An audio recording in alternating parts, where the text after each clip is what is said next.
ভারতীয় সংবাদ মাধ্যম ইন্ডিয়া টুডের নাথিং বাট ট্রু অনুষ্ঠানে আমন্ত্রণ জানানো হয়েছিল বাংলাদেশের শীর্ষ ইংরেজি দৈনিকের সম্পাদক মাহফুজ আনামকে।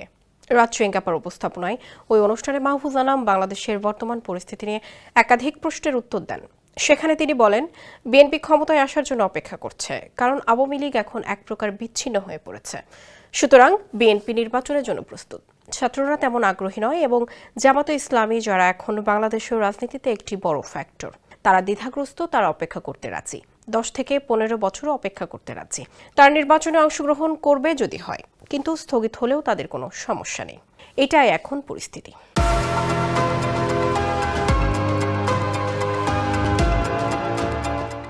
ওই সময় অনুষ্ঠানের শুরুতে বাংলাদেশের বর্তমান রাজনৈতিক পরিস্থিতি বর্ণনা করতে গিয়ে রাজ সিঙ্গাপ্পা শেখ হাসিনা এবং ডক্টর ইউনূসের অন্তর্বর্তী সরকারের বিভিন্ন দিক নিয়ে কথা বলেন। সেগুলো উত্তরের এক পর্যায়ে মাহফুজ আনাম আরও বলেন, এটা বুঝতে হবে যে শেখ হাসিনার সরকার 15 বছর ক্ষমতায় ছিল।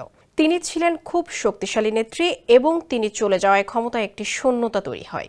শেখ হাসিনা 5 আগস্ট চলে যাওয়ার পর 3 দিন দেশে সরকার ছিল না।